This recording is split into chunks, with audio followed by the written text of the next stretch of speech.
Bonsoir à toutes et à tous et bienvenue dans le Club Pancho. Ravi de vous retrouver pour un nouveau numéro en live. Voilà, retour à une formule un peu plus basique que celle du Club Pancho. Ravi de vous retrouver bien pour évoquer ce match.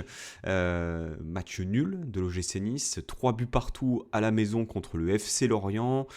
Un match plaisant, avec beaucoup de buts, un scénario quand même euh, très dur à avaler, je pense, pour l'OGC Nice, qui a mené pendant 85 minutes de jeu au global sur la rencontre, mais qui finalement n'empochera qu'un point sur ce match. Un point sur Auxerre qui lutte pour le maintien également, mais qui perd également 2 points sur Nantes qui a battu Le Havre, puisque c'est la mission qui a été celle de Claude Puel de maintenir le club. C'est pas forcément la meilleure opération possible au regard des autres résultats. On a pas mal de choses à dire sur le match, sur les choix de Puel, sur les prestations individuelles, sur le scénario. Et on a la chance aussi, parmi les invités, d'avoir Flo, notamment qui était là au stade, que je salue. Bonsoir Flo, comment vas-tu? Bah, écoute, un peu sonné de la fin de match, un peu dégoûté aussi, mais content par contre d'être dans cette émission et content d'être dans ce casting, surtout parce que ce soir c'est un casting des grands soirs, je trouve, hein.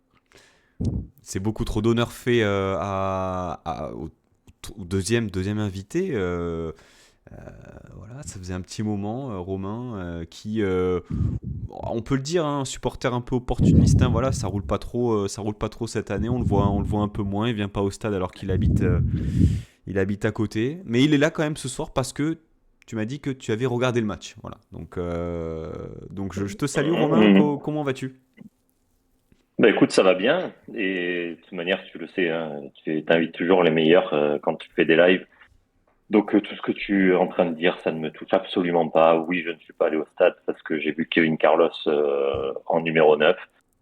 Donc je me suis dit, je préfère le regarder de chez moi. Je voulais voir toute sa palette technique se déployer sur mon écran. Donc voilà, j'ai pas été déçu. Mais Ouais, sinon, tout va très bien et très content de ce retour. Et je pensais vraiment revenir sur une victoire, mais on a coincé. à peu de choses près, hein, à peu de choses près, finalement, l'OGC Nice perd 2 points. Alors, bon, Flo, tu parlais voilà, d'avoir été sonné. Est-ce que pour autant, il y a 2 points de perdus au regard du scénario, Flo? Alors, c'est vrai que lorsqu'on regarde un peu les différents faits de jeu, on se dit que c'est quand même dur. Maintenant, Lorient, il faut quand même mettre en perspective l'équipe aussi de cette saison et particulièrement depuis 2026. Une équipe qui a la meilleure série de Ligue 1 en compagnie du Paris Saint-Germain, de l'OL et de Lens. C'est une équipe qui se bat voilà, de facto pour les places européennes. Hein. C'était pas forcément prévu en début de saison, mais c'est une équipe en tout cas qui collectivement et individuellement est très forte, Flo. Donc, c'était un peu, et la question que je vais te poser, c'est un peu ce que je t'ai posé avant l'émission, c'est le scénario est cruel, mais est-ce que match nul contre Lorient aujourd'hui, par rapport à ce que ça représente, c'est pas une bonne opération au regard du fait que Auxerre, notamment, est perdu. Bon, Nantes a gagné, ça fait chier, mais voilà, tu me suis. Ta phrase, elle est terrible. On en est à parler de bonne opération qu'on fait un match nul contre Lorient. Et là, je Mais tu parle même t'attends pas à du nul, quoi? Mais tu t'attends à quoi? mais je m'attends à gagner un match à domicile contre Lorient, putain. On parle du neuvième du championnat de Ligue 1. Alors, je veux bien que ce soit sur une bonne dynamique. Il y a des joueurs très intéressants, notamment Pagis, notamment le jeune au milieu, le numéro 8. Je ne veux pas écorcher son nom, c'est Kanju, ça? Kadiou. Kaju. Ils ont, enfin voilà, ils sont des joueurs qui sont très intéressants individuellement. Pantaloni, il a mis franchement une belle patte avec cette équipe. D'ailleurs, j'y croyais pas du tout, je les mettais dans la charrette en début de saison. Mais très honnêtement, on en est à dire que enfin, l'OGC Nice, le club français, le cinquième club français qui a pris le plus de points depuis la saison 2015-2016, actuellement, c'est une bonne opération de faire match nul à domicile contre Lorient. Putain, mais moi, ça me terrifie. Alors, nous aussi, on était sur une. Enfin, en termes de résultats, non, mais en termes de jeu, je trouvais qu'on était sur une dynamique plutôt positive aussi sur les derniers matchs. Alors oui, il y a eu cette purge contre l'AS Monaco, mais malgré, je trouve, la blessure de Wai à Lyon, je trouvais que dans le contenu, on avait été plutôt consistant. Il manquait vraiment quelque chose dans les 20-25 derniers mètres, mais dans le jeu, c'était plutôt pas mal. Et les sorties contre Brest étaient bonnes. En Coupe de France, c'était plutôt pas mal aussi. Franchement, dans la dynamique du jeu, on était plus. Ce soir, j'ai pas reconnu l'équipe. Dans le jeu, on parle juste de contenu, balistique. Si on parle de cohérence tactique, de cohérence technique, j'ai pas retrouvé cette équipe. Et franchement, ce soir, même tu vois, pendant le match, à la mi-temps, quand on mène 2-1, on rentre à la mi-temps à 2-1, je dis que c'était pas mérité pour moi. Parce que ce soir, le GC Nice n'a pas fait un bon match. Ce soir, le GC Nice a été passif dans la plupart des duels. Ce soir, le GC Nice a regardé cette équipe orientée jouer. Et moi, il y a des choix, on y reviendra, mais en cours de match, qui font que ce match, tu l'as jamais eu en main, à part dans les 13 premières minutes. Et pour moi, le scénario, il est terrible. Mais vu comme le match était en train de se dégrader, malheureusement, on s'y attendait. Et voilà, et quand tu as un gardien en plus qui fait pas d'exploit et qui ferme pas son premier poteau en toute fin de match, c'est pas le seul fautif. Dans le troisième, on y reviendra aussi. Et ouais, le scénario, il est cruel sur ces 2 points de perdus. Je peux pas dire autre chose. Et ces 2 points de perdus. 2 points de perdus pour toi aussi, Romain. Est-ce que tu n'arrives pas spécialement à te rassurer, même par rapport à ce que dit Flo, hein. La prestation collective, du moins de ton jugement, n'est pas bonne. Mais pourquoi je vais volontairement sur ce terrain-là, Flo? C'est plus, regardons notre saison aussi au global, les gars. On est minable. On est minable. Enfin, je veux dire, du jour au lendemain, on va pas devenir une locomotive qui va faire une remontée fantastique pour aller gratter une place européenne en championnat. Non. Donc, est-ce que finalement, c'est pas une bonne opération que d'avoir fait 3-3 contre Lorient à domicile, certes, mais contre une équipe en forme euh, du championnat? Mm. Non, moi je trouve pas que ce soit une bonne opération, parce que dans les derniers contenus, justement, tu avais ce truc, même le match contre Monaco, la deuxième mi-temps, certes, c'était une purge, mais je trouve que l'intensité de la première, elle était plutôt très bonne. Et j'ai trouvé à Lyon, enfin, un très bon match. Enfin bref, depuis qu'il y a Puel, je trouve que on a fait quand même des sacrés matchs avec de l'intensité, avec des phases de jeu, etc. Donc je vais pas prendre le Kawhi parce que même quand il n'était pas présent sur le terrain, on a réussi à avoir de l'intensité, malgré qu'il aide beaucoup aussi. Mais après, non, c'est vrai que ce match-là, j'ai pas trop reconnu l'équipe. Je pense que si on avait mis autant d'intensité que dans les autres matchs, déjà la première mi-temps, tu les plies, quoi. Et j'ai trouvé justement, tu laisses un peu trop le ballon à cette équipe qui était pleine confiance. Et d'ailleurs, tu le vois, hein, ils reviennent à 3-3. Tu gagnes 3-2 contre Metz à 2 minutes de la fin. Ils reviennent pas. Mais Lorient, bah voilà, ils sont en pleine bourre, pleine confiance. T'as un Makengo, je sais pas, il se révèle. Enfin bref, donc voilà, bah après, non, je pense que aucun club au monde ne peut dire que un point de prix quand tu perds tes 3 points à 2 minutes de la fin, c'est un bon point, quoi. Même avant le match, comme dit Flo, donc certes, ils sont sur une super dynamique, mais certes, on n'est pas très bon, on est même très nul depuis le début de la saison. Mais après, tu as des équipes comme Le Havre qui étaient très nulles aussi et qui ont réussi à insuffler une dynamique. Donc, pourquoi nous, on n'aurait pas le droit? Donc après, ça reste que Lorient, malgré, comme je vais pas tout reprendre ce que dit Flo, mais ils ont des excellents joueurs, ils ont bon, un coach que je supporte pas, mais voilà, faut avouer qu'il fait du bon boulot. Mais après, tu te dois de pas faire cette fin de match que t'as fait, cantonné dans tes 20 derniers mètres et balancer des longs ballons alors que Shaw, il est cramé, qu'il en peut plus. Et donc voilà, je regrette un peu mais après, je leur en veux pas non plus, parce que c'est vrai qu'on manque de confiance, ça y a pas de souci. Mais justement, j'aurais préféré qu'on arrive à avoir plus de maîtrise sur la fin. Mais bon, ça se passe comme ça. Mais donc, très déçu. Et non, pour moi, c'est pas un bon point.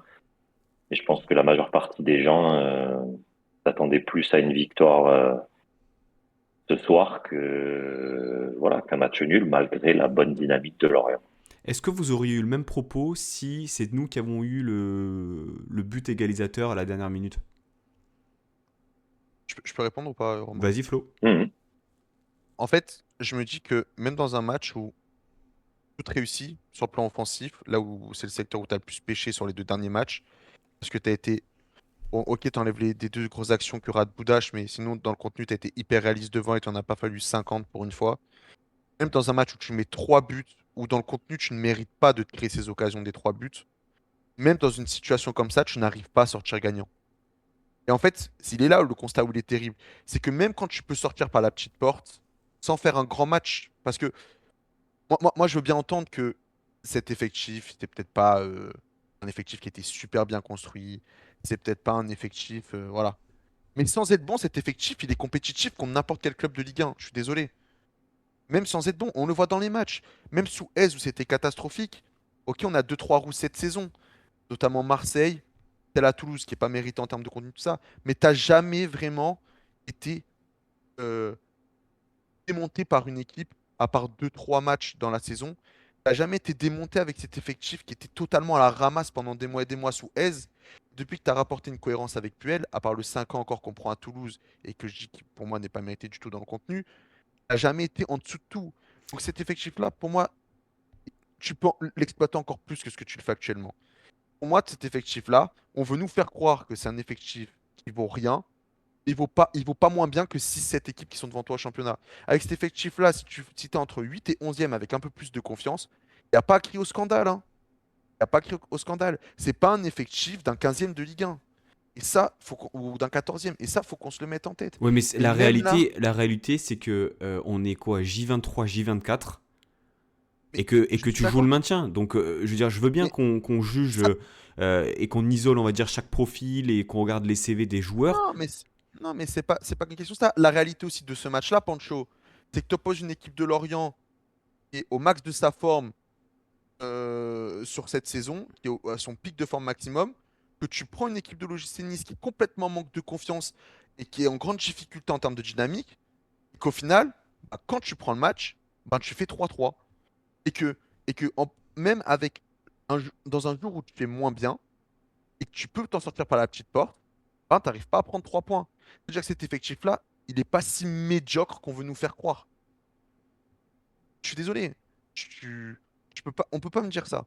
Et moi, ce soir, je suis désolé, je suis déçu sur le plan du contenu et sur le plan comptable. Moi, j'ai C'est- l'impression c'est- alors, qu'on accorde de l'importance au contenu, forcément, puisqu'on est fan de foot et parce que c'est important, et parce que ça fait partie, voilà, je le dis souvent, voilà, des fondations d'une équipe et d'un projet.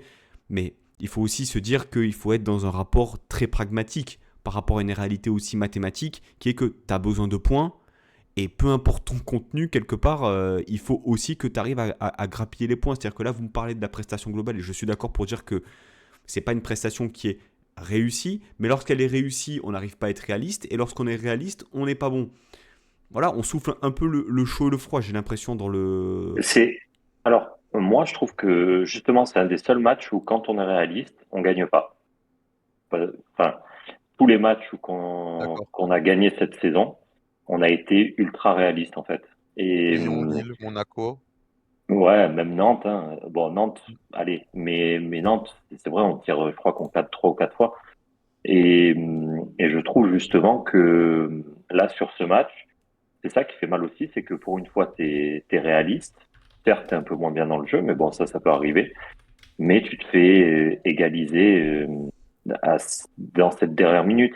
Et si ça avait été l'inverse, oui, tu es content d'égaliser. Regarde le match de Brest. Tu perds 2-0, tu fais 2-2. Et ça n'a pas la même saveur que le 3-3 contre Lorient. C'est normal. Mais aujourd'hui, le fait est que tu gagnes 2 fois. Tu as la chance 2 fois de. Ah, Strasbourg, j'ai remarqué. Tu as la chance 2 fois de mener de 2 buts d'écart. Et j'ai l'impression que tu te chies un peu dessus, quoi. C'est ça qui est frustrant, qui est dommage. Tu fais rien pour le Et gagner après, ce match alors qu'on te le donne sur un plateau. T'as de hmm, la réussite. Et tu fais rien pour le gagner, même quand toutes les planètes sont alignées. Tu te sabotes. On s'est c'est ça saboté. qui est un peu frustrant. Ouais, Moi, c'est ça qui est je, un peu je frustrant. pense que vous parlez de réalisme, alors là, en l'occurrence, beaucoup offensif, mais là, ce qui te plombe aussi, c'est de ne pas avoir été solide défensivement. Et de pas, et de pas avoir Ôtez-moi d'un doute, maîtrisé. messieurs, Estime. Puel n'est pas passé à 3 derrière en fin de match, alors que c'était quand même quelque chose qu'il faisait sur les dernières semaines pour tenir un score, non? Pour moi, on met beaucoup sur le dos de la défense depuis quelques matchs. Mais moi, le gros problème de cette équipe, c'est le milieu de terrain, hein. C'est le gros tendon d'Achille de cette équipe, c'est ce milieu de terrain. T'as aucun mec qui gratte, t'as aucun mec qui te fait progresser le jeu. Et ce milieu, c'est le néant. On a l'un des pires milieux de terrain de Ligue 1. Alors, je parle pas sur le papier, hein, parce que je suis sûr qu'intrinsèquement, il y a des joueurs qui valent mieux que ça.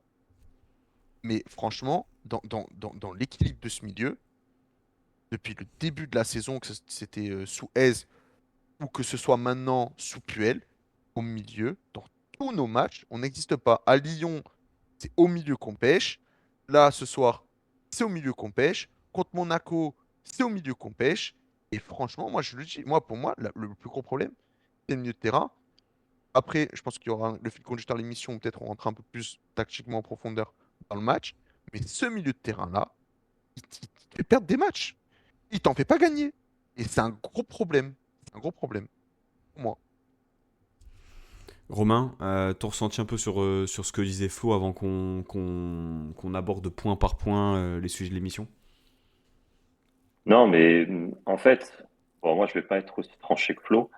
Le milieu, oui, moi, c'est plus dans la création, en fait, que le milieu, je le trouve lourd, quoi. Mais après, c'est malheureux, mais ça récupère. Mais en fait, tu n'as pas une bonne utilisation du ballon derrière, quoi. Et du coup, bah, c'est toujours un petit peu brouillon. Et puis, tu te dis, putain, pourtant, tu as des mecs comme Sanson, Vanout, Diop, qui était vachement dans le cœur du jeu aujourd'hui. Tu te dis, en disant les noms, tu te dis, bah, ça va jouer au football, quoi. Et, et tu le vois que trop peu. Normalement, un milieu avec ces noms, ça doit maîtriser, ça doit régler le tempo d'une rencontre, quoi. Et c'est vrai que c'est frustrant. Après, c'est sûr, Sanson, je crois que c'est Sanson, il y a un ou deux matchs, il sort avec je sais plus combien de récupérations, je crois, ou Sanson ou Vanout, je sais plus. Mais oui, oui, ça récupère, ça bosse, mais après, par contre, l'utilisation du ballon, je la trouve assez légère, quoi. Excusez-moi, Sanson au club depuis la saison de Farioli? Oui. Ouais, Ok. Citez-moi un bon match de Sanson. Paris. Ok. Mais non, mais je suis d'accord. Non mais Mais en fait, non parce que en fait au c'est bout d'un le, moment que Puel s'accorde à dire avec son staff qu'ils ont besoin d'avoir un mec avec une mentalité comme Sanson qui a l'air d'être un chouette type, hein, au demeurant, il n'y a pas de souci là-dessus. Par contre, sur le terrain, je veux dire, un cadre, c'est censé être aussi un joueur qui performe, qui est régulier. Moi, je suis désolé, Sanson, depuis qu'il est sorti de sa tanière, depuis le retour de Puel, il n'y a pas un match où je me dis, mais c'est pas possible, quoi. C'est pas possible. il lui manque ce truc. Il lui manque, c'est Bah, ce que pour je moi, dis. alors, c'est soit il est pas à 100% parce qu'il a connu énormément de galères physiques et effectivement, il faut lui laisser le temps de revenir avec une vraie prépa, etc., machin, machin, ça c'est possible, ou soit il est cramé complet. Et le problème étant, c'est que, enfin, et je vais peut-être vous faire péter un câble quand je dis ça, hein, mais pour moi, ce milieu est tellement faible que, on l'a vu cette saison, il y a un milieu de terrain avec Morgan Sanson, un milieu de terrain sans Morgan Sanson aussi, hein. Et je suis désolé, et ce milieu de terrain avec Morgan Sanson, il est meilleur que le milieu de terrain sans Morgan Sanson. Et on l'a très bien vu aussi sur la deuxième mi-temps contre Montpellier, parce que oui, il rend toutes les forces majeures offensivement. Mais putain, mais quand t'as pas Sanson au milieu de terrain, mais c'est aussi le néant, parce qu'il a un volume de jeu qui est énorme. Et même si par moment il a beaucoup de déchets dans le jeu, à part ses déplacements, pas par les courses qu'il fait, ça mène beaucoup.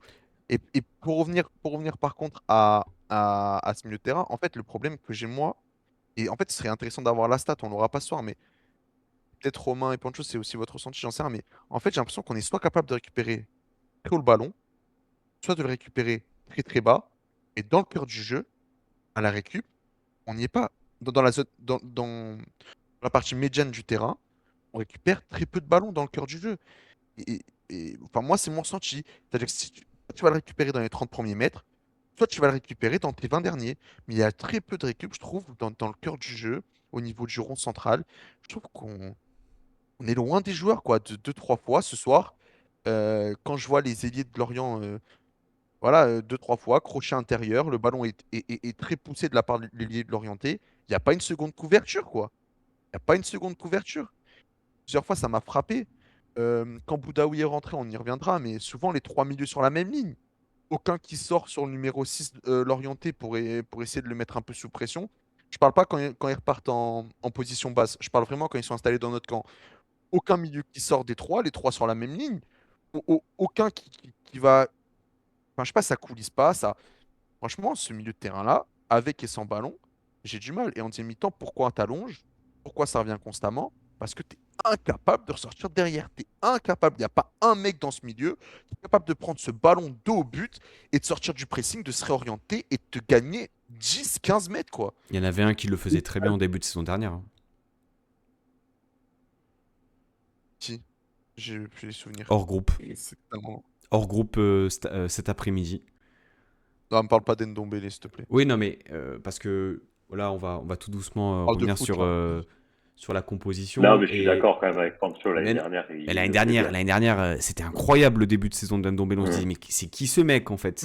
Mais Sanson le faisait en sentinelle sous Farioli, hein. Sanson le faisait quand il jouait en 6 sous Farioli seul. Arrête. Il le faisait aussi. Non, Non, non. je suis désolé, si. Mais moi, je te jure, on voit les matchs sous Farioli avec Morgan Sanson en 6. Sanson C'est un n'a joueur pas de fait. premier tiers de terrain. Sanson n'a pas fait 10%, voire 15% de ce qu'a fait Non, mais Ndombele en je suis début en de train saison de dernière. comparer intrinsèquement un Sanson Non, et mais Ndombele, en je suis termes, en train en termes de ça. d'apport, enfin, pas de volume, mais vraiment de qualité technique, de vision du jeu, de sentir le jeu. Enfin, Ndombele, vraiment, il y a des matchs où on s'est dit, non, mais le mec à ce Je vous jure que rythme-là, s'il est retapé, il va à la Coupe du Monde. le seul joueur que j'ai vu au milieu cette saison capable de me prendre un ballon, même dos au jeu, tout ça, ou voilà, de sortir en tant que 6 le ballon proprement, je suis désolé de le dire, mais c'est Everton. Voilà. C'est Ouais. triste à dire, mais c'est un jeune du centre. Bah ouais. Alors après, il y a pas que ça pour jouer au haut niveau. Il y a d'autres qualités intrinsèques qui lui manquent. Et dans cette capacité de prendre ce ballon, de ne pas paniquer avec, de ne pas faire un contrôle qui part à 3 mètres, de pouvoir prendre ce ballon, se retourner, s'enrouler autour du ballon, il n'y a que Everton qui me l'a fait cette saison en 6. C'est un mec du centre. Hmm. Alors, bon, on a abordé le point du milieu de terrain. Effectivement, c'est quelque chose qui est questionnant, hein, sur lequel on revient quand même assez régulièrement dans l'émission. Mais peut-être démarrons par la composition avec eh bien, bon, un 4-2-3-1 qui est classique. Klose qui n'a pas démarré puisqu'il était malade sur les derniers jours d'après Ligue 1+. Antoine Mendy fêtait une titularisation. Alors, j'ai plus souvenir de la dernière titularisation en Ligue 1, mais ça doit quand même pas mal remonter. Je ne suis pas sûr que Puel l'ait aligné une seule fois en tant que titulaire en Ligue 1, hein, j'entends bien. Et également Kevin Carlos qui prenait cette place de numéro 9, laissé vite par Eli Wahi, hein, blessé pour plusieurs semaines, suite à sa sortie très tôt dans le match la semaine dernière à Lyon. Kevin Carlos, c'était aussi l'occasion pour lui de se relancer. Lui qui est clairement dans le creux de la vague, si je puis dire, mais encore plus depuis l'arrivée de Claude Puel. Bon, Il n'a jamais trop surfé, hein, quand même. Hein. Oui. Bon, j'ai pas trouvé meilleure expression. J'ai pas trouvé meilleure expression. Non, mais c'est compliqué. Il est beaucoup dans le creux, quand même. C'est compliqué pour Kevin Carlos et en même temps. Je dois dire que j'ai pas compris la lecture du match de Puel de le sortir à la mi-temps. Surtout pour Réaxé Chaud, qui avait fait quand même une très bonne première mi-temps, qui avait l'espace nécessaire à droite. Là, tu l'as mis un peu au charbon dans l'axe, en tentant de lui faire prendre la profondeur qu'il a pris peut-être une ou deux fois, notamment voilà, sur l'action de Boudache, où il essaye de dribbler Mvogo. Qu'est-ce que vous avez pensé finalement, bon déjà, de la première mi-temps de de Kevin Carlos et surtout du fait qu'il ait été sorti. Est-ce que vous comprenez le choix de Puel, Romain? Alors, moi, la première mi-temps de Carlos, j'ai mis 35 minutes avant de voir qu'il était sur le terrain. Et donc, insipide. Et puis, ouais, de toute manière, on le sait, hein, c'est pas un joueur de foot. Et enfin, en tout cas, c'est pas un joueur de Ligue 1. Pour jouer en Ligue 1, il n'a pas du tout le niveau. Donc après, on va pas lui tomber dessus, hein, et c'est pas lui qui a décidé de venir à Nice pour 7 millions d'euros. Enfin bref. Donc, mais après, moi, j'aurais plus vu à la base, hein, un Diallo. Moi, il a jamais été décevant. Enfin, je trouve, hein. Il est pas fantastique, mais je trouve que dos au but, il s'en sort pas trop mal et je sais pas, enfin bref, voilà, je le trouvais pas mauvais. Donc, je pensais plus qu'il allait miser là-dessus. Je savais que Boudache, il allait pas commencer. Mais voilà, après, Reaxeto, pareil. J'ai envie de te dire, ouais, ça aurait peut-être été une solution pour commencer le match. Mais là, à cet instant-là, sachant que il faisait bien le taf sur le côté et tout, bah, mais après, ça amène le but de Boudache. Enfin, non, c'est pas lui qui amène, ça amène l'occasion de Boudache, je crois. Ouais. Mais après, comme il a dit en conférence de presse, il a voulu bah, qu'il mène 2-1, jouer plus bas pour essayer d'exploiter les contres. Donc après, c'est une vision, hein. Il peut avoir cette vision, ça peut être compréhensible, mais c'est vrai que tu te démunis à gauche, quoi. Est-ce Donc, que la lecture du match de Puel, peut-être sur les changements à la mi-temps et sur le coaching en cours de match, a été peut-être un peu défaillante, Flo? Quel est ton ressenti par rapport à ça? Hum, En fait, déjà, si on peut parler du 11 de départ, Ouais. euh, moi, il y a quelque chose qui m'interpelle. Alors, bon, ce soir, le match donne raison, c'est le doublé de Louché. En fait, pour moi, ce qui me dérange un peu sous Puel, là, depuis deux trois matchs, c'est qu'en fait, il nous pond un peu à 4-2-3-1, mais non assumé. C'est-à-dire que tu mets en place un système avec, bon, après, c'est un 4-3-3, on va dire, dans l'animation, 4-2-3-1, enfin, avec, on va dire, Diop en soutien de l'attaquant de pointe. Mais en fait, ce que je trouve un peu, qui me désole, c'est bon, ce soir, il y avait des blessés, tout ça, mais c'est la présence de Louché, lié gauche, qui pour moi est plus, la volonté de bloquer ce couloir ou d'avoir une volonté d'être contre-attaquant, plutôt que la volonté de produire réellement, du jeu. Je l'ai ressenti à Lyon, je l'ai ressenti aussi contre Monaco. Ce soir, comme je dis, ça a été payant vu qu'il sort un doublé. Mais je trouve que c'est un peu une volonté non assumée. Bon, ça, c'était la 1re chose. La seconde, dans sa lecture du match, en fait, là où tu es dans une position délicate, c'est que d'un côté, à part les 15 premières minutes, tu es dans une situation où quand tu reparcours en impossibilité totale, enfin en incapacité pardon totale, à pouvoir faire progresser ton jeu via des schémas de passe, que ce soit avec ou sans ballon, que ce soit par la course balle au pied ou que ce soit par la passe et du coup, ben, tu es dans la deuxième option, c'est de temps en temps d'allonger et sauter la ligne. Sauf que devant, tu as un mec qui est en incapacité de te garder un ballon ou de te le dévier correctement et du coup, ben, vu que tu les 2 options qui existent pour ressortir un ballon dans le football, de manière très grossière, hein, sans rentrer dans les détails, bah, en fait, tu te retrouves à tout le temps subir et à prendre des vagues, en fait et ne jamais avoir cette maîtrise du ballon, ce que disait Romain, tout à l'heure, heu et en fait, ben, constamment le ballon revient, dans les pieds l'orienté. Donc à la mi-temps, tu as 2 options. C'est devant, ben, la prestation catastrophique de ton numéro 9 et le niveau qu'il a intrinsèquement. Tu as 2 options, c'est soit tu changes du poste pour poste, mais pour mettre qui? Parce que le petit Diallo, ben, d'un côté, OK, il est jeune, tout ça, mais moi, je ne trouve pas des qualités, extrêmement folles et de l'autre, ben, tu as une deuxième option, c'est de réaxer chaud. Problème étant, c'est que si tu réaxes chaud, ben, tu perds ton seul élément percutant de devant et ton seul joueur capable de faire des différences en 1 contre 1. Parce que dans cette équipe-là, par la passe, sinon il y a aucun joueur qui est capable de faire des différences par le dribble et du coup, ben, ta seule arme offensive capable de déstabiliser un bloc équipe par le dribble, en fait, tu te l'annules parce que tu le mets en neuf et que on l'a très bien vu que ce soit encore contre Lyon et encore ce soir, à part sur 2 ou 3 ballons, il est pas du tout à l'aise dans ce rôle-là. C'est pas un joueur du tout qui aime prendre le ballon dos au but. Lui, il aime prendre de la vitesse, être face au jeu, aller provoquer. Donc du coup, tu es face à un dilemme entre soit je change du poste pour poste, mais je suis pas sûr que ça aille mieux, soit en fait, ma seule arme offensive, je vais me la saboter parce que je vais la réaxer. Moi, personnellement, j'aurais préféré qu'on prenne le risque de mettre Diallo en neuf et de se dire, ça va être un peu mieux. Mais après ça, est-ce qu'on peut lui en vouloir là-dessus? Parce que Mohamed Je Ali Chaud, sais quand pas. même, sur la première mi-temps, alors je sais pas si la deuxième passe décisive lui a été attribuée, mais il est à l'origine des deux buts, sur les deux buts de Louché. Et puis, de manière générale, c'est vrai que son jeu s'inscrit beaucoup plus sur, effectivement, comme tu le dis, d'avoir le jeu face à lui, de pouvoir avoir de l'espace, de pouvoir percuter, de pouvoir prendre de la vitesse. On l'a vu, bon, même si Kouassi était un peu blessé, prendre le dessus plusieurs fois en première mi-temps. C'est vrai que j'ai ce souvenir quand même du match à Nantes où il met vraiment deux buts de numéro 9, où il est dans les bons endroits, où il a besoin que d'une ou deux touches pour vraiment marquer. Mais bon, j'avoue Ouais, quand.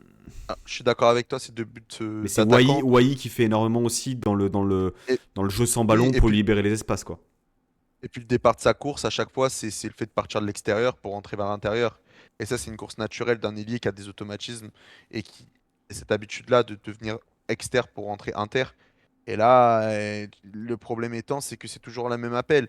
Tu pars de là où il y a peu de densité et tu arrives, oui, dans un endroit où il y a de la densité, mais lancé. Alors que dans ces deuxièmes mi-temps et dans l'utilisation du ballon, le problème étant, c'est que tu le trouves constamment là où il y a de la densité, face à des joueurs qui physiquement sont beaucoup plus imposants que lui.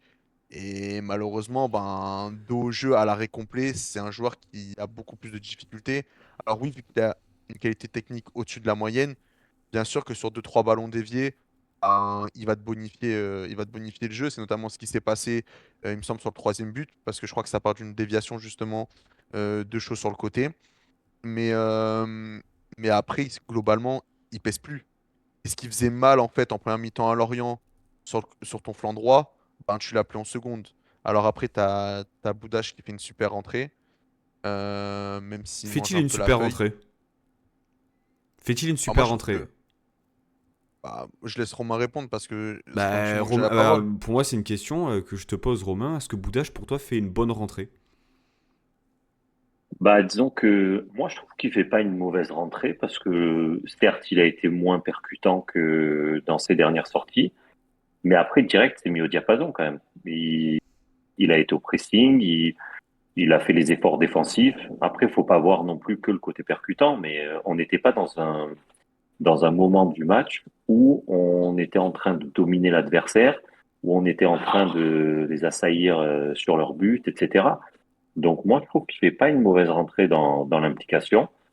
Après, c'est pas, enfin, je veux dire, oui, il y a peut-être ce décalage de taux, mais c'est lui qui s'amène son but aussi, hein, dans un sens. C'est lui qui fait le décalage pour Klose, Klose qui lui remet. Il, bon, il se rattrape bien de la première occasion qu'il loupe. Il rate Mais deux après, grosses occasions, les gars, hein. Il rate deux oui, situations où il arrive en face à face avec Mbogo, il est là, gourmand, il veut le dribbler. Et il y a une autre situation où il est à 12 mètres, où il tire au poteau de corner. Bon, Il loupe mais il s'est créé, Pancho. deux situations il est clés. proactif, Pancho. Mais Il non, est mais proactif. je dis pas, on parle d'activité, etc. Il est volontaire, on commence à connaître un peu le garçon, mais il faut pas aussi nier le fait que sur sa rentrée, à 4-2, s'il passe Mbogo et qu'il va marquer, le match il est terminé. Ouais, mais tu dis ça sur ce joueur, mais c'est pas à lui qu'il faut en vouloir. Bah, C'est, c'est lui qui est en face à face avec ouais, Mbogo. Alors, le gardien joue ouais, très bien le coup, mais sur le coup, moi je trouve qu'il a ouais, manqué de. Peut-être un peu de. mais regarde, il est présent. Regarde, il se les crée ces occasions. Il se les crée, enfin, il se les crée pas tout seul, mais je veux dire, il est là, il est dans le bon appel, il fait la bonne course, il fait enfin, tu vois. Après, bien sûr, le jeune, il a 3 ou 4 matchs en Ligue 1, quoi. Mais non, mais c'est pas Il est pas Donc, ça. Non, mais. programmé à, Non, il est pas mais. programmé à endosser autant de responsabilités dans un scénario de match ah ouais. à Non, ce mais moment-là. vous êtes. Mais Excusez-moi. Moi, je trouve, non, non, Pour moi, moi, je trouve, vous êtes sans doute dicté par voilà je veux pas dire l'amour, mais peut-être l'attachement avec ce jeune et qui plaît énormément Alors moi, à. pas du tout, personnellement. Voilà, alors froidement, Mais pour moi, il te mange la feuille. Voilà. Il te mange la feuille. Si bah, c'est un autre joueur qui fait ça, si c'est un Kevin Carlos qui fait ça, même en ayant marqué un but, on Mais le j'aimerais déjà que Kevin défonce. Carlos, il On se les le procure défonce. ces situations. hmm. Mais Pancho, le problème étant, c'est que j'aimerais au moins qu'un mec comme Kevin Carlos, que j'ai payé 7 millions, soit en capacité de se créer autant d'opportunités que s'est créé le gamin de 17 ans, enfin de 19 ans, pardon, qui a 3 matchs en pro en 45 minutes. Le problème est là aussi. Ce que je veux te dire, c'est que bien sûr qu'évidemment, un joueur de foot professionnel doit faire beaucoup mieux, enfin, à n'importe quel âge, à n'importe quel moment, doit faire beaucoup mieux sur la première situation qu'il a et doit faire beaucoup mieux sur le face-à-face qu'il a aussi. Ça, on est tous d'accord pour le dire, et je suis d'accord avec toi, Pancho, dans l'analyse du match, que oui, c'est deux tournants majeurs de ce match, parce que si elles sont dedans, bien sûr qu'on n'est peut-être pas là à débattre de, ben voilà, est-ce qu'on est dégoûté du scénario ou pas du scénario. Ça, je suis totalement d'accord, et je peux pas l'enlever à l'analyse de ce match. Et pour moi, tu as totalement raison. Maintenant, est-ce qu'on peut en vouloir à un jeune de 19 ans sa Non, 3 ou mais c'est, 4e non, mais c'est, apparition en tout est pro. relatif. Je lui en veux Non, non, pas. Par contre, il faut être juste mais aussi je dans peux pas l'analyse. qualifier son entrée de mauvaise entrée. Il fait une bonne entrée. Il fait une bonne entrée parce qu'il marque, parce qu'il se crée des situations, parce que en plus d'être un profil très technique, il est très travailleur, parce qu'il fait les replis. il- Tactiquement, il ne désorganise pas le bloc, bien au contraire, il rechigne pas à l'effort. Et le gamin, il en veut, quoi. Et je suis désolé, mais si j'avais des joueurs dans ce vestiaire qui ont un contrat pro et qui gagnent au minimum 100 à 150 000 euros par mois, qui faisaient ça, qui faisaient le quart de ce qu'il fait depuis le début de saison, on n'en serait pas là à se demander si Nice doit absolument prendre des points durant sa saison pour se maintenir. On n'en serait pas là à regarder la fin de calendrier à serrer les fesses. Je Donc, dis, je dis oui, je suis simplement ça parce que, et attention, hein, je suis peut-être très exigeant avec lui, mais si c'est effectivement un joueur avec un potentiel important, etc., il faut aussi qu'il soit décisif. La semaine ouais, mais dernière, la semaine dernière à Lyon,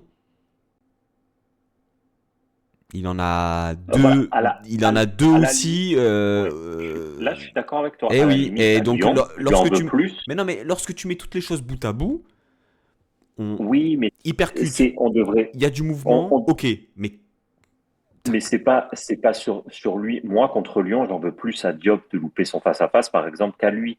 Lui, à la base, c'est comme Opong. Opong, même s'il fait un bon match aujourd'hui, mais en début de saison, peut-être qu'on est certains à lui être tombé dessus, mais le mec n'est pas programmé en début de saison pour jouer autant de matchs titulaires et tout. Aujourd'hui, dans la situation dans laquelle on est, il n'y a que Puel qui va te lancer des Boudages, des Bernardo, des Everton et tout. Tout le monde se chierait dessus de les envoyer. Tu es dans une équipe qui en manque cruellement de confiance. T'es pas dans une situation, t'es pas dans la meilleure des situations pour lancer des jeunes. Et tu demandes à un petit jeune qui a 5 matchs en pro de faire que la plupart des joueurs n'arrivent pas à faire.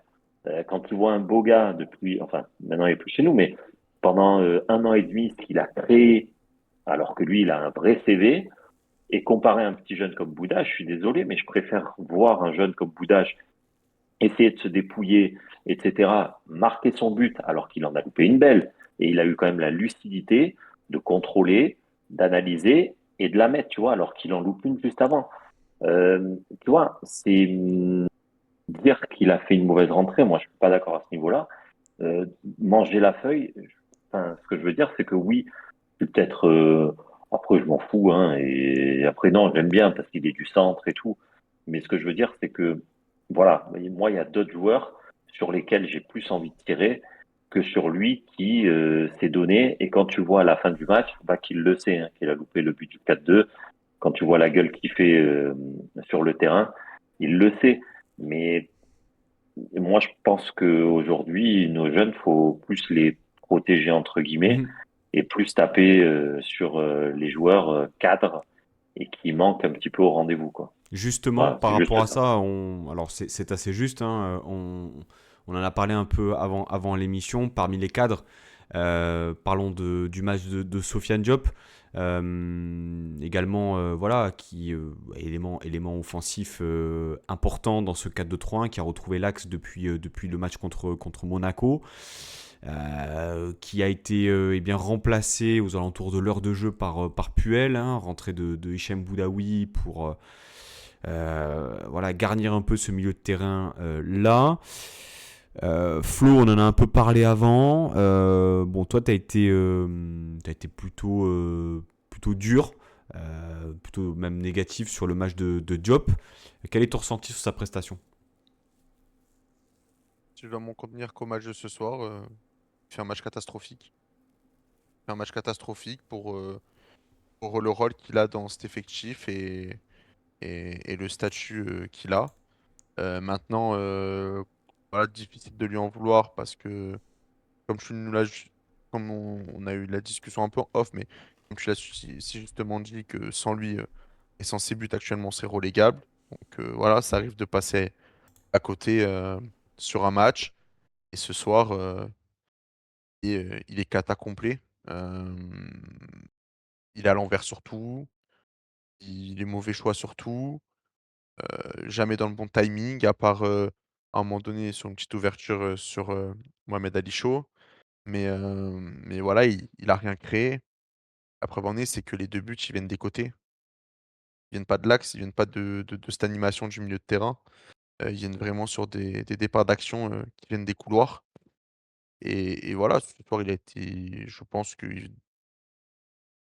Voilà, avec Sanson, je pense que c'est deux joueurs qui doivent être clés par leur statut et par de base la palette qu'ils peuvent avoir, les palettes qu'ils peuvent avoir. Et ce soir, ils ont été décevants. Voilà. J'ai- Ce Romain, soir, c'est ton, mon ton cursus ressenti un là-dessus. peu sur le match de Diop qui sort précisément à la 64e minute de jeu. De mémoire, c'est pas quelque chose de courant, hein, de le voir sortir aussitôt lors d'un match. Non, non, normalement non. Mais après, je rejoins un petit peu Flo. Tu vois, si on n'a pas eu de maîtrise et tout à ce match, je lui en veux plus à lui, qui doit être ton leader technique et qui doit justement t'amener. C'est lui qui doit dicter le tempo du match. Et les ballons, ils doivent passer par lui, il doit orienter. Et je trouve aujourd'hui que dans l'orientation, dans les décalages, etc., il a fait que les mauvais choix. Que les mauvais choix. Et c'est chiant parce que c'est un joueur, tu te dis, il a des qualités, il a des qualités, il a des qualités. Mais malheureusement, pourtant, les pépins physiques sont quand même un peu derrière lui. Ça fait depuis un moment que c'est pas pété. Mais je trouve que, ouais, il stagne, quoi. Donc, j'enlève pas le début de saison qu'il fait en boulet de canon. Mais pour moi, il stagne. Il n'arrive pas à passer ce truc où il va te sortir un match, enfin, une série de matchs masterclass, quoi. Tu vois, où il va t'envoyer cette passe. Pourtant, il sait le faire, hein, mais t'envoyer cette passe en profondeur, en te cassant une ligne, deux lignes, à trouver les bonnes orientations. Enfin, tu vois. Hmm. Et moi, tu vois, c'est plus un mec comme ça que j'en veux. Par exemple, pour revenir encore à Oui. Boudache, mais un mec comme ça qui doit poser sa patte et voilà, et dicter le tempo. Quand tu dois garder le ballon, voilà, tu gardes le ballon. Après, attention, il est très volontaire, Hmm. mais je trouve qu'il n'est pas assez influent par rapport à ce qu'on attend de lui. Et je pense que sa sortie à la 60e, ça montre que son match il était pas phénoménal. Et ce carton qui se prend à la con, là, il s'est pris un petit pont, bah, on est amputé de lui pour le match de Coupe de France. Donc c'est un petit peu chiant, tu vois. Donc voilà, mais ouais, j'ai pas trop aimé son match et je pense que Diop sous le maillot de l'OGC Nice, on n'aura jamais vu le vrai, enfin, j'espère pour lui en tout cas, pour la suite de sa carrière, qu'il n'a pas tout montré à l'OGC Nice, mais en tout cas l'OGC Nice, clairement, moi j'aurais été déçu de son aventure chez nous, s'il est amené à partir On chez y, nous. on y viendra justement pour tirer un bilan. Et, Mais et pour moi, juste question, avant de te laisser la ouais, parole, est-ce que c'est pas forcément comment dire, le desservir un peu que de lui avoir donné cette position axiale? Alors je sais que c'est quelque chose qu'on a beaucoup réclamé dans cette émission au travers de différents numéros, mais finalement, est-ce que vous ne voyez pas le lien de causalité avec le fait qu'il ait regagné l'axe alors que jusqu'à présent, il était sur un côté? Il y avait un Sanson qui était un peu plus haut sur le terrain, notamment.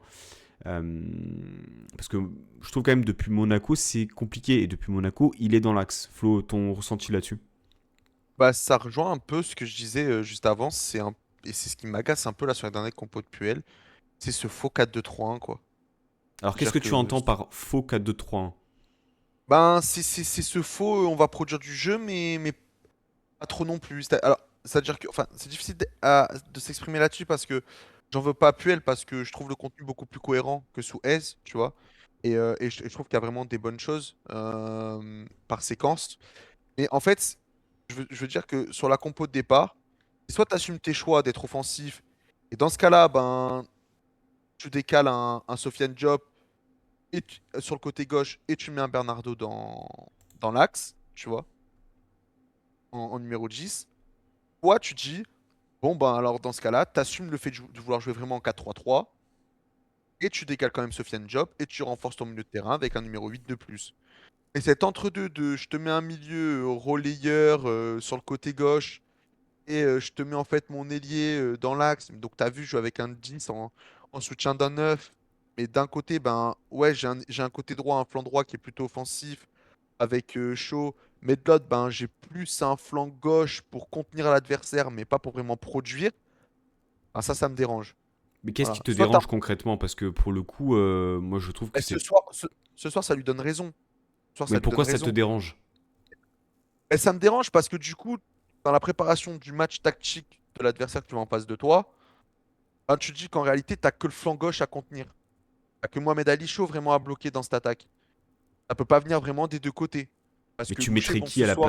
à la place de Louché concrètement à l'heure actuelle? Ben, moi, en fait, c'est soit tu tranches et tu décides de mettre Sofiane Diop et gauche, du Ok. coup.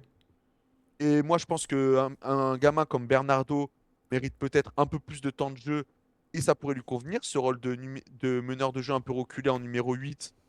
Déjà, pour moi, il faut arrêter ce double pivot Sanson Van Noot. Sanson, pour moi, il doit être un peu plus haut sur le terrain. Il doit être entre les lignes. Il doit jouer à ce poste de numéro 8 comme il est par moment, par séquence.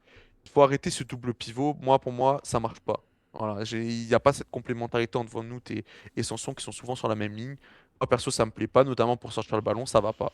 Et, et dans ce choix-là, dans ce meneur de jeu reculé, moi je vois bien Bernardo. Bernardo, ça peut être une option, ce qui te permet de retrouver la position préférentielle qu'a Sofiane Diop en tant que qu'ailier gauche intérieur. Après, voilà, ton animation, elle peut changer en cours de match. Tu peux très bien dire par séquence, ben, tu retrouves un Diop un peu plus en soutien de l'attaquant avec un Bernardo qui, par séquence, va prendre ce côté. Mais c'est soit tu assumes et tu mets un 4-3-3 vraiment avec on l'a déjà vu hein, cette saison, notamment, je crois que c'est contre Montpellier et contre Brest en première mi-temps, il me semble.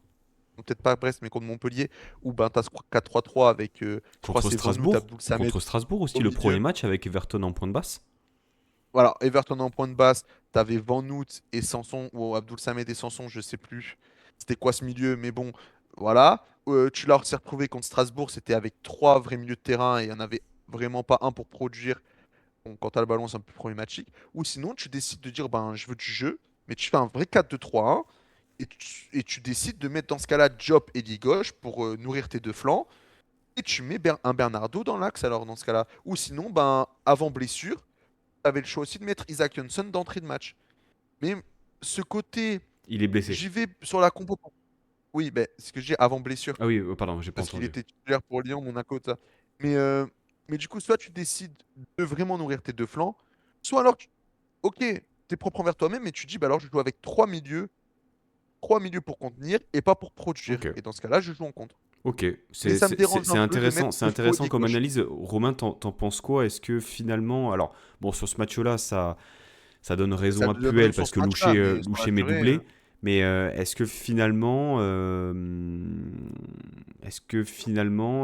qu'il faudrait pas passer sur un 4-3-3 plutôt basique avec un Diop sur la gauche et renforcer vraiment le milieu de terrain d'un Louché, quelque part qui est plus axial, ou d'un Boudaoui s'il est toujours Ouais. concerné ou pas.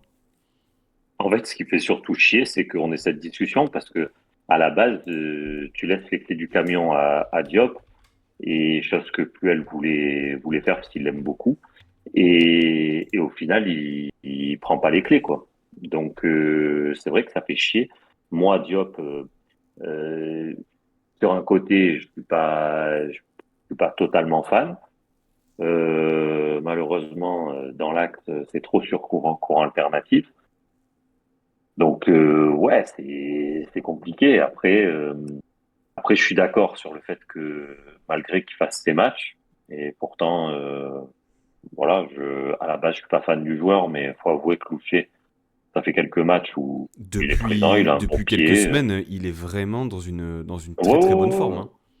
ouais, ouais, et puis il a un sacré pied, hein. Faut pas, voilà, parce que le centre qu'il fait au bout d'un moment sur où Dante, il est à deux doigts de la reprendre. Il est costaud. Donc, non, non, ça joue bien. Maintenant, je suis d'accord que quand tu t'essayes de faire modèle équipe de France du monde Matuidi avec un 2018. Matuidi, ouais, un Matuidi 2018, pas tout le monde mais Matuidi. Mais non, ouais, c'est vrai que c'est frustrant parce que du coup, comme le dit Flo, ton danger réel vient que du côté de Flo, quoi. Mais aujourd'hui, le seul truc, c'est que si tu mets pas Diop sur côté gauche, ouais, tu vas mettre un Shaw côté droit. On sait que c'est pas trop son côté préférentiel, mais tu mets qui dans l'axe? Si tu remets Shaw dans l'axe, tu mets qui de l'autre côté? Ouais, un Boudache. Enfin bref, Moi, c'est assez compliqué. j'ai une suggestion. Alors, je viens d'avoir l'idée. Dites-moi ce que vous en pensez. Barre revient. Est-ce que vous Ah, imagineriez j'y ai pensé. Ali Abdi un cran plus haut? Waouh, waouh, J'y- waouh, waouh. j'y Tu ai- le décharges Alors, totalement, alors quelque part de ce travail défensif exclusif. Alors bien sûr, dans ce système de compensation avec Barre sur les montées, mais on sait que Barre c'est plutôt un profil défensif. Mais Abdi, mine de rien, il a un bon pied, ça cavale. Je trouve qu'il est pas bon du tout cette saison par rapport à ce qu'on a vu l'année dernière. Mais quelque part, que tu joues en 4-2-3-1 ou que tu joues en 4-3-3 et que tu incorpores Sofiane Diop dans ce milieu de terrain-là, tu as vraiment un joueur qui est peut-être un peu plus naturel dans ce secteur de jeu-là. En fait, tout dépend ce que tu veux produire. C'est-à-dire que à un moment donné, tu vois, tu peux mettre Abdou Louché. Pour moi, si tu mets Abdou Louché et les gauches, on en revient à la même chose. À la base, leur rôle, c'est des pistons, des latéraux. C'est quand même plus à caractère défensif qu'offensif. Tout dépend en fait de ce que tu décides d'en faire. Si tu te dis que, par exemple, tu joues l'OM et que tu as envie de bloquer le couloir Greenwood et tu veux jouer avec des contre-attaquants, alors dans ce cas-là, je te dis, bah, pourquoi pas mettre des loups chez Abdi qui te blindent le couloir gauche et ça te permet de contrer, d'être en place, tout ça, il n'y a pas de souci. Non, pas Maintenant, uniquement. Moi, je te parle vraiment. Je te parle pas dans une approche, on va dire, d'équilibre et une approche défensive. mais si tu C'est veux c'est jouer au que, c'est foot, que, c'est c'est. aucun des deux. Non, mais Abdi, mine de rien, va te prendre va percuter, va faire des courses et va te prendre la profondeur, va te créer du décalage, mine de rien.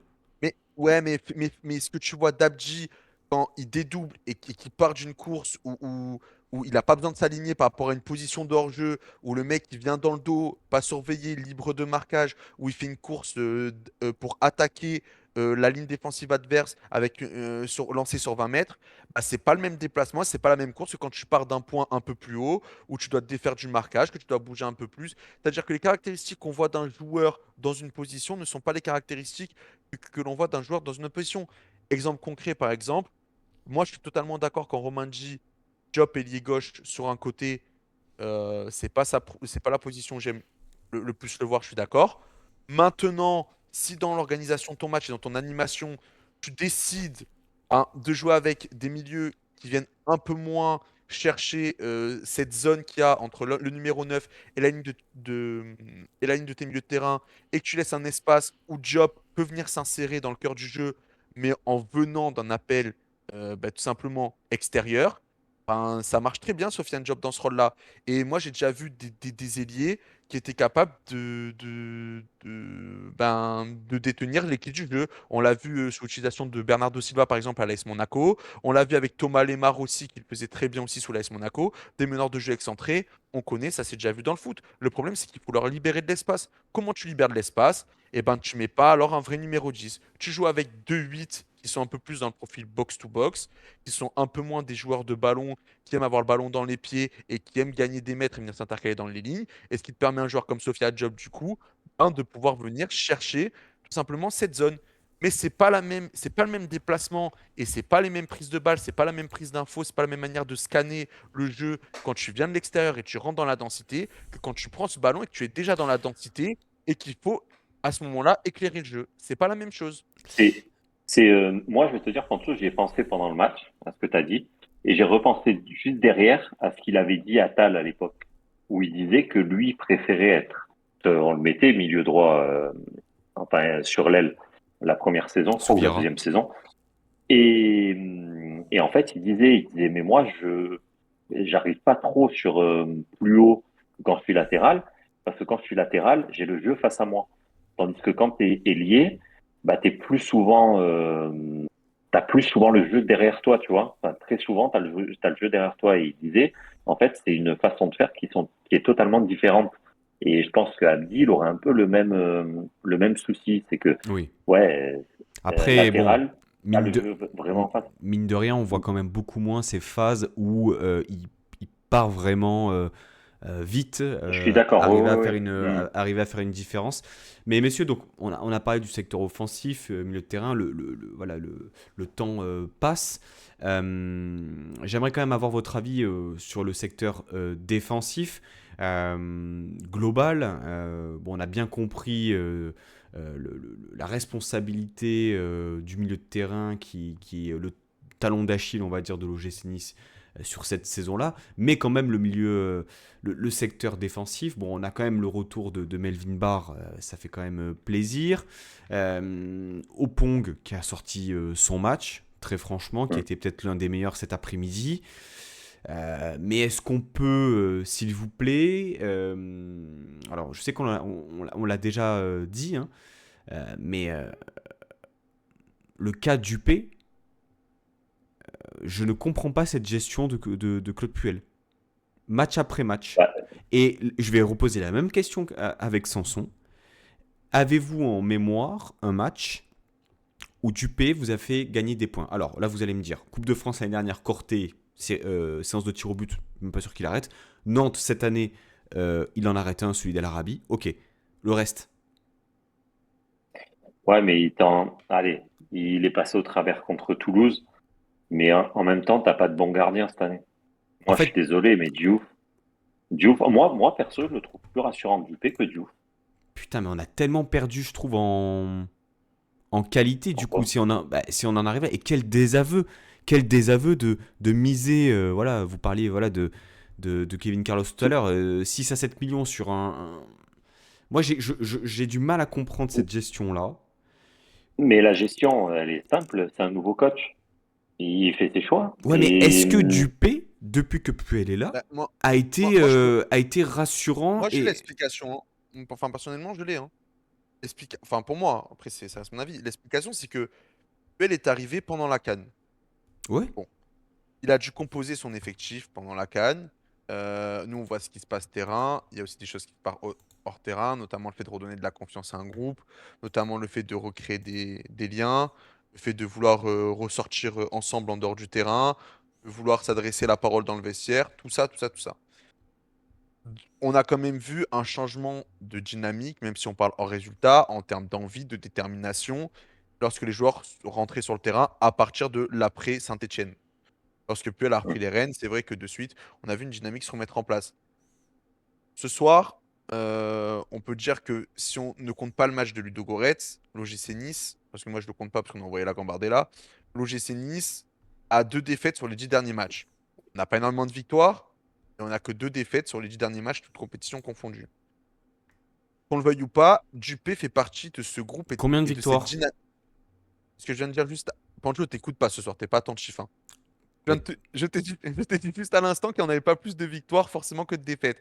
Mais on a stoppé l'hémorragie, on a créé une dynamique de groupe, notamment dans l'envie et la détermination. Je pense que ça, on l'a tous vu entre ce que Non mais, créent non mais les non, gens. moi je te parle Mais, au mais sens Dupé fait partie de ce groupe et de cette dynamique qui a stoppé cette hémorragie et de ce qui a été insufflé, de ce second souffle qui a repris le club, de ce second souffle qui a repris l'équipe. À ce moment-là, c'était Dupé. Je pense qu'à ce moment-là, Puel ne voulait pas couper cette dynamique en changeant un poste clé qui est le poste de gardien de but.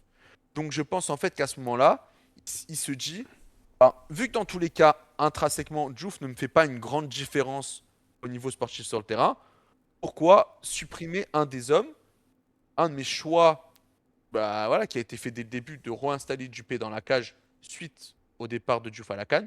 Pourquoi couper cette dynamique de non-défaite en remettant, en changeant un poste clé comme le poste de gardien? Voilà. Et là où je rejoins Romain, c'est que peut-être qu'intrinsèquement, je pense que Diouf a peut-être plus de qualité que Dupé. Parce que je pense que moi, j'ai vu Diouf, un gardien qui était très irrégulier à Reims. Il a été capable du très bon comme du moins bon. Et quand Diouf est dans le très bon, c'est un bon gardien. Et actuellement, dans la dynamique des choses, ben, moi, Dupé, c'est vrai que par son expérience, de par sa carrure, de par ce qu'il dégage, bon, ce soir, ben, sur le troisième, il fait partie des fautifs. Et il me rassure quand même un peu plus que Diouf. Et il n'empêche que la dynamique a été créée avec Dupé. Donc, il n'y avait pas vraiment d'intérêt quand deux gardiens sont à niveau équivalent sur les dernières semaines de faire ce choix couperet de changer de gardien. bah C'est mon avis après, hein, mais... après c'est un avis mais pour moi il y a pas d'argument dans ce que tu dis. C'est-à-dire que tu dis dynamique collective. C'est le seul truc que je retiens et qui peut s'expliquer par rapport au fait Ça que me- amener de effectivement l'expérience pour encadrer ces jeunes aussi, Pancho.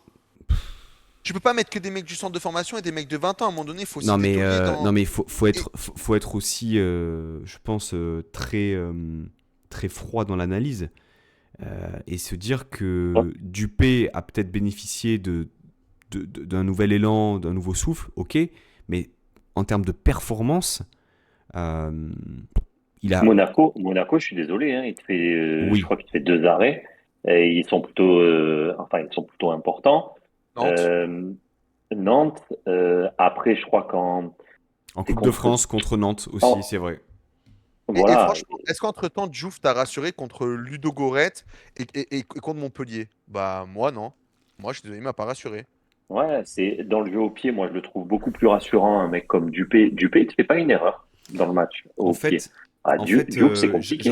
j'en ai parlé avec Matt cette semaine et on avait déglingué l'année dernière Bouka par rapport à d'autres choses qui se jouaient, qui n'étaient pas tout le temps liées au sportif et parce que je pense que peut-être on a été vexé par rapport à sa gestion, etc. Bon, on ne sait pas trop exactement comment ça s'est passé. Mais en fait, Bouka, il prend Dupé et Diouf et puis terminé, quoi. Vous voyez ce que je veux dire ou pas? En Ouah, termes de niveau sur la, pur, en termes la de niveau... saison dernière, j'ai pas trouvé Boulka meilleur que Diouf et Dupé cette année, hein. Excusez-moi, hein. Tu rigoles Après, ou moi, quoi? j'adorais Marcin. Ah non, sur la saison dernière, je suis pas Bah d'accord. attends, mais La saison dernière, Diouf, il a... mais, mais, Non. mais les Non, gars, non, non. mais Boulka te coûte plus de points l'année dernière que te coûte tes gardiens cette année, hein. Ouais, je suis Je- pas je- sûr de ça. j'ai Je suis pas bah, sûr de ça. j'ai pas d'exploit en tête de nos gardiens, mais à part la boulette de Dupé à Toulouse, j'ai pas non plus de boulette en tête de nos gardiens.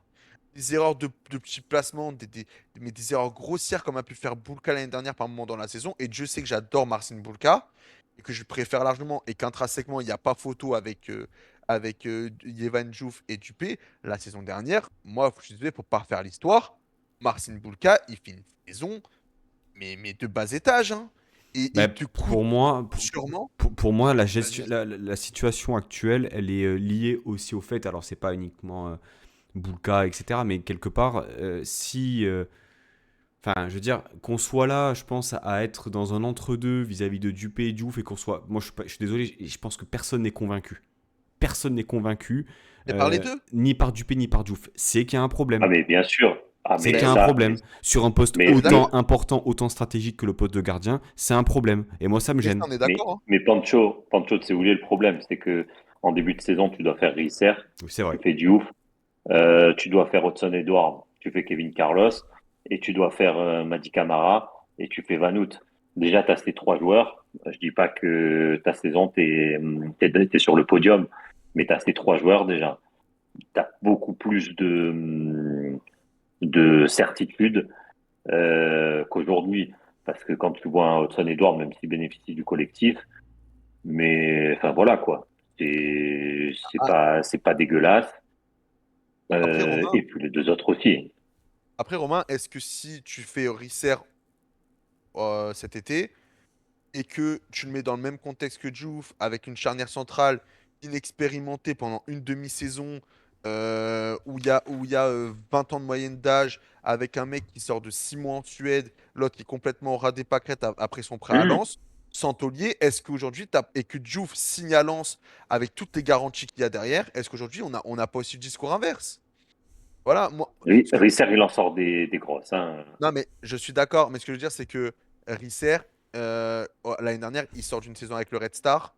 Euh, il arrive, donc il sort d'une saison en nationale, et c'est un gardien qui bénéficie actuellement, avec toutes ses qualités qu'il a, d'un super contexte à Lens, avec un super collectif, une super ambiance de groupe, qui fait qu'actuellement, chaque joueur lensois que tu vas mettre sur le terrain à n'importe quel moment de la saison, tu vas extraire le plein potentiel et ses pleines capacités sur le rectangle. Pendant que toi, à Nice, je pense qu'actuellement, tu peux me faire venir n'importe quel joueur que tu vas faire rentrer dans ce vestiaire, dans ce collectif et dans ce contexte, bah, tu vas en extraire sa pire facette qu'il puisse avoir, Ouais. malheureusement. Non, mais c'est. Ouais, Regarde un vas-y, mec vas-y, comme Romain. Wai. Non, pardon, ouais, mais un mec comme Wai, avec tous les préjugés que j'avais sur ce type, le mec, il t'a changé, pour moi, hein, il t'a changé ton secteur offensif. Dès le premier match, hein, Ouais, mais il n'a dès pas que été c'est pourri par le contexte du début de saison et Oui, il a, mais il a, il a pas vécu ce que tout le reste du vestiaire a vécu. c'est juste que ouais, c'est. mais Pour moi, c'est aussi. On va pas refaire l'histoire du mercato, mais c'est un peu capillotracté, quoi. D'aller chercher Diouf, ça se voyait comme le nez au milieu de la figure. T'as pas besoin d'être Florent Maurice et d'avoir une cellule composée de dizaines de personnes pour aller chercher le capitaine de Reims parce que Reims tombe en Ligue 2. Enfin, ce que je veux dire par là, c'est que Risser, c'est un gardien voilà, où on a un peu les boules parce qu'on n'était pas loin de le faire. Et surtout parce que dans un club normalement constitué avec un projet, on va dire, sportif qui est fiable, où il y a une continuité, et il y a une forme de stabilité aussi, tu sais que Nice, c'est aussi normalement un contexte où les jeunes peuvent s'épanouir. Voilà. Et dans ce contexte-là, Je suis normalement, d'accord avec toi. tu fais Risser et il est numéro un et il fait des Mais, performances aussi mais, énormes mais, qu'il fait à mais Lens. ça, mais ça, on est tous d'accord. Mais le terrain, pour moi, c'est le reflet de ce qui se passe dans les bureaux Oui, et à bah, ta bien direction. sûr. Il n'y a qu'à voir Lyon. Il y a qu'à voir Lyon. Lyon, ça faisait 2 saisons catastrophiques. Depuis que le club est restructuré, qu'il y a une présidente qui fait les choses bien, qui a la tête à l'endroit, qu'il y a un directeur sportif qui bosse bien, ben sur le terrain, ça se passe bien. Je suis sûr que des recrues qu'ont fait Lyon cet été, notamment le petit Karabekh, ben, tu le mets, ou même peut-être Pavé Sulk, ben, tu prends les mêmes, tu les mets dans le contexte niçois, entouré des joueurs niçois et de toute la vermine qu'il y avait dans les bureaux niçois et ben, je suis pas sûr que ça marche pareil. On peut avoir le débat avec n'importe quel joueur. Ouais, et puis ouais, ouais, ça reste quand même du foot fiction, messieurs. Secteur ouais. défensif, alors Anthony n'est pas là, mais j'aimerais quand même avoir votre ressenti un peu sur Dante, rapidement, euh, parce que Moi, vas-y, pardon. bon, j'ai pas un ressenti qui, alors sur la période actuelle, pas sur le bonhomme, pas sur son rôle de capitaine, sur vraiment le sportif, je suis pas extrêmement rassuré. Voilà, je suis pas extrêmement rassuré. Il est toujours j'ai l'impression sur la rupture facilement. Et attention, il fait partie du mécanisme global, hein, voilà. Mais je sais pas ce que vous en pensez et j'aimerais bien avoir votre ressenti rapide avant qu'on passe à nos top et flop.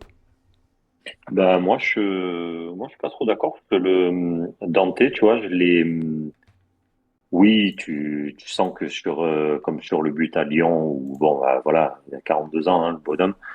Euh, mais par contre, je trouve que il t'amène une certaine stabilité. Tu vois, moi, j'ai vu le match Nice-Monaco. Enfin, j'étais au stade, pardon. Et en fait, au bout d'un moment, au Pong, le jeu, il se passe à droite. Il fait Et au lieu de la faire à Dante pour retourner sur le côté gauche, il retourne sur la droite. Dante, il l'a pourri, mais pas pourri. Enfin voilà, c'était dans le jeu quoi.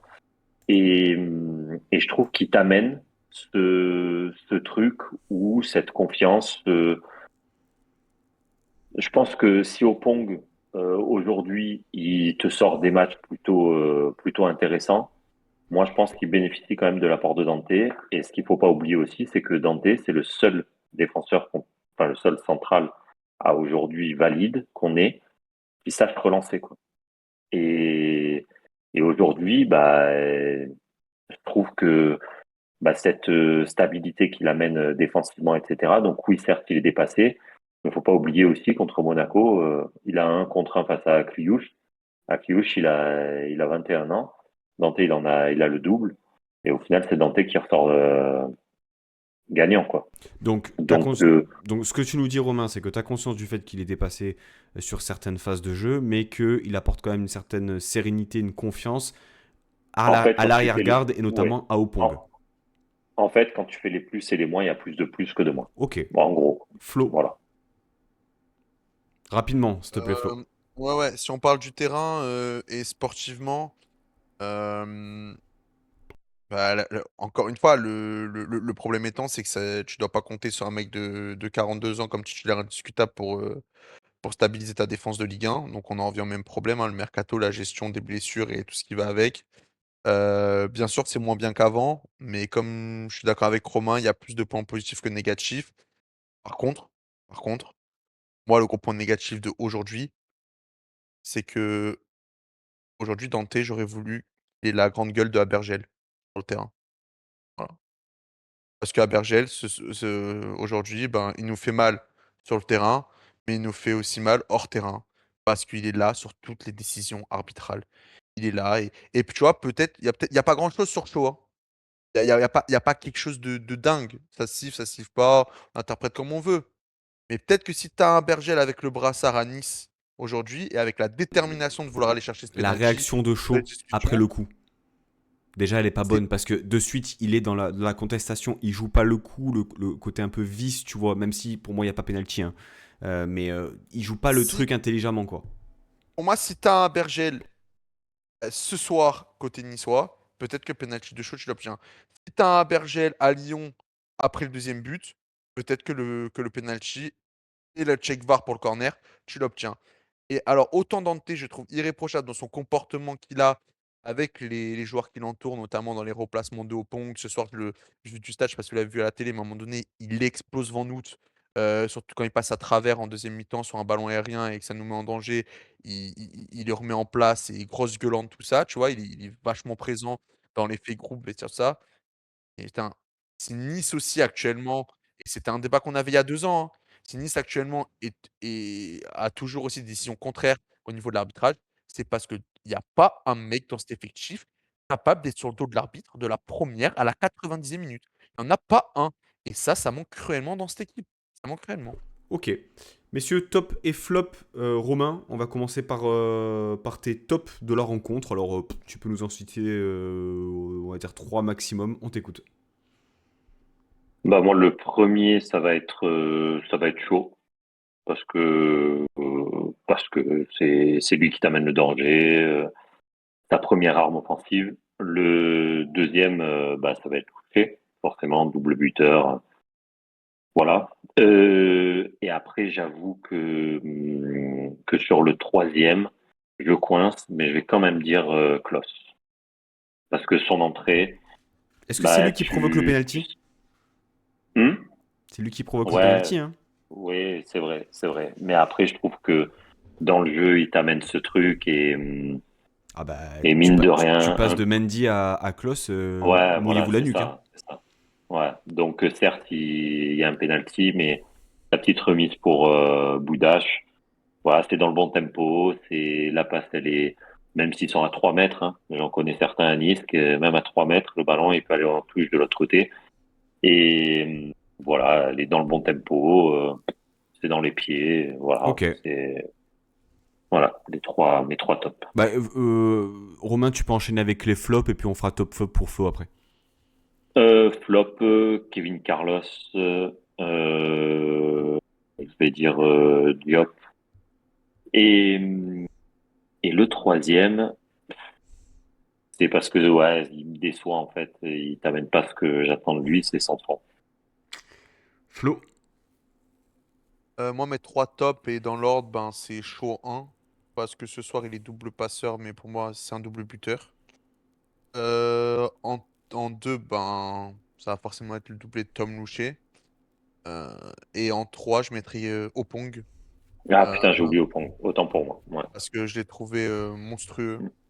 Mm. Il est de plus en plus monstrueux. Et tu vois, tout à l'heure, on parlait de contexte.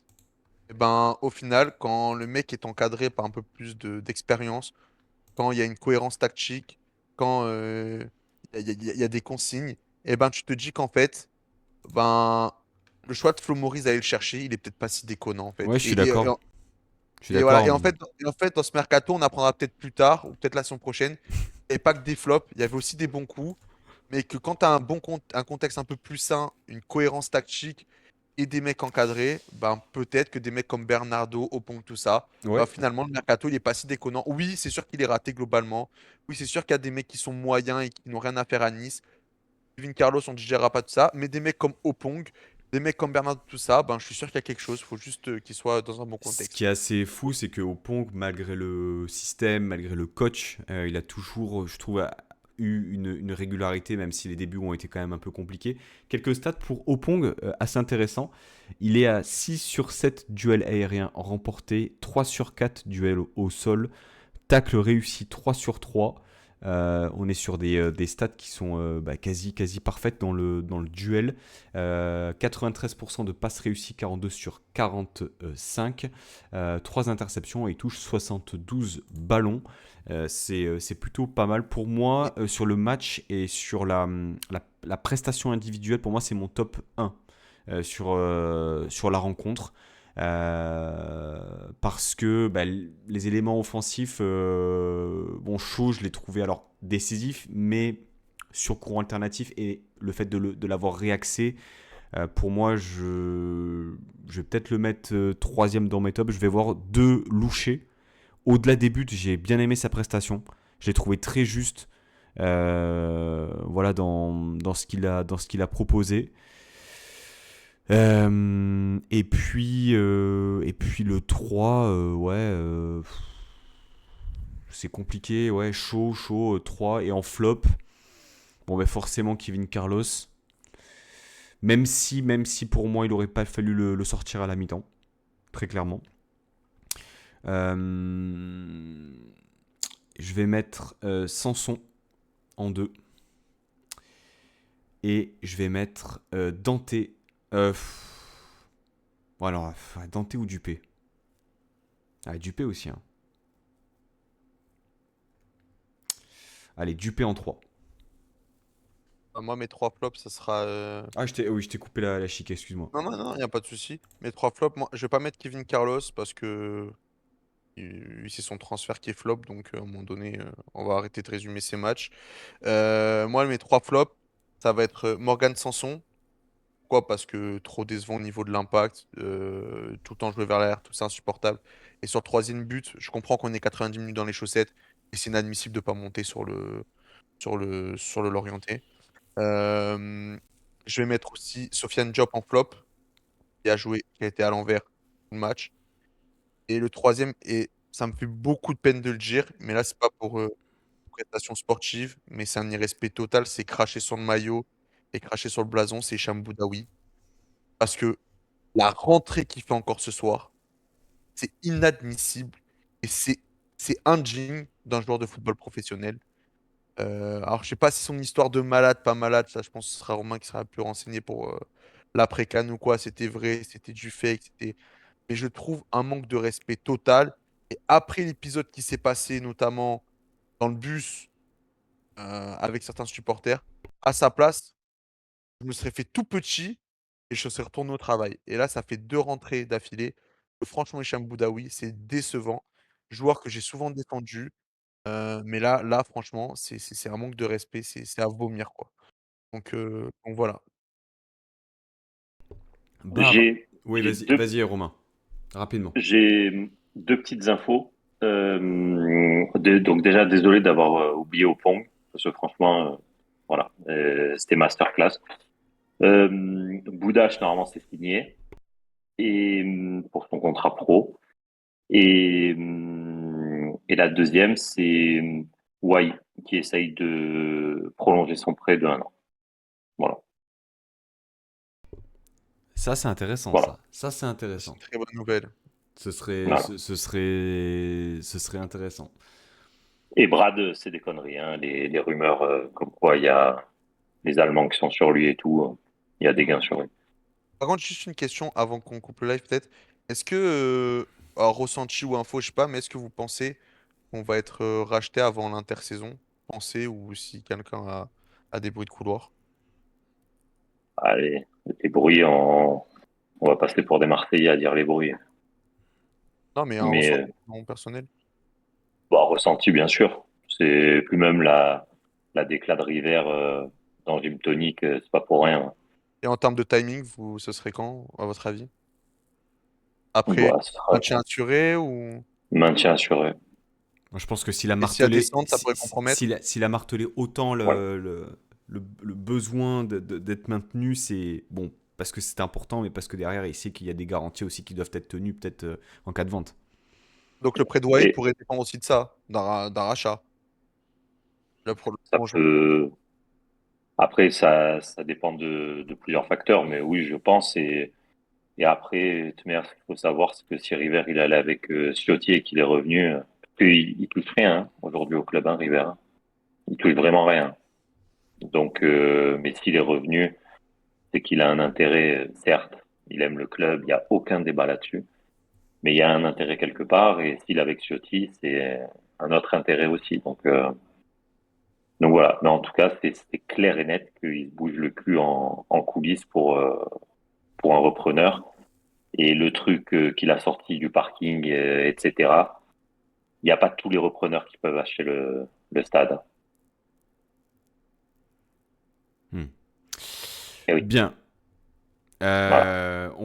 On va clôturer là-dessus, messieurs. Un grand merci pour votre venue dans l'émission, pour ce moment de discussion et de partage autour eh bien, du gym, du match et de l'actualité hein, autour du club. Bon, j'espère que la pilule sera peut-être un peu mieux passée après ça. Bon, le gym grappille un petit point avant un match capital eh bien, la semaine prochaine contre le PFC de son nouvel entraîneur Antoine Comboiré. Alors là, c'est voilà, la carte nouvel entraîneur est activée par le PFC. Est-ce que l'OGC Nice va en faire les frais? J'en ai bien peur. Voilà, attachez vos ceintures, ça va swinger la semaine prochaine. D'ici là, eh bien, passez une très bonne soirée, messieurs. Merci aux gens qui étaient présents en direct avec nous sur Twitch. Tout va être balancé bien dans la soirée sur YouTube et sur les plateformes de podcast. Encore merci à vous, Romain et Flo. Et puis on se dit à très vite pour un nouveau numéro. La Baeta et Issa Nissa. Ciao, ciao.